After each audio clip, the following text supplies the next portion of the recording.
Hello, class, and welcome to week number 6. This is your professor, Brant Ellsworth, and this week we're going to be looking at the era right around the turn of from the 19th to the 20th century. We're going to be looking at post-Reconstruction America. We're going to be looking at the new place for African Americans in this contemporary, industrialized turn of the century America, as many African Americans will look in the past.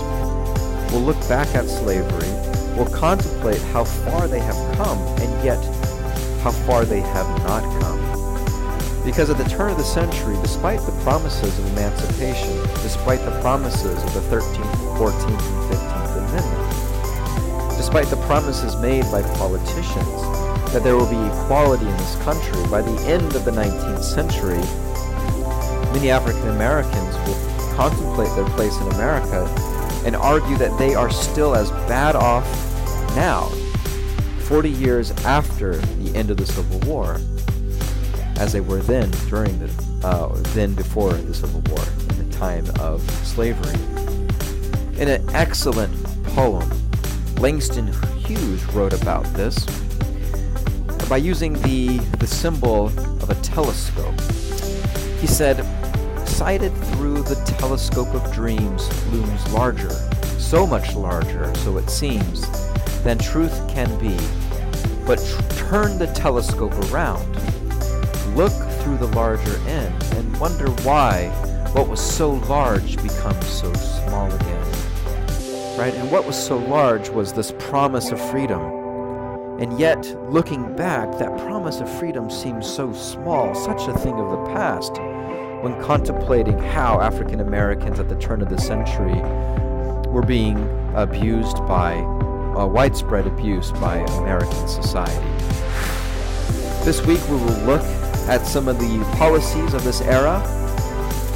We will look at how the color line is once again instituted, especially in the South, with the ideas of the Jim Crow laws. We will see in Plessy versus Ferguson how separate is considered equal. And we will look at ways that Southern black leaders will look to help African Americans bridge that gap between them and American society. In this era known as the self-help period, important leaders like Booker T. Washington will consider ways that African Americans can do this through industry. That by creating products and selling those products to American society, that American society will then view the African Americans as providing an essential and a valuable role in American society. All right, as always, in addition to the Learn Smart assignments and the discussion board, there are some extra materials that you'll find in the Materials and Resources page, which are meant to help you consider and contextualize the readings. In addition, the assignments can be found here in the Assignments and Projects page. Once again, these are due by Sunday, with your initial discussion board response due by Wednesday night.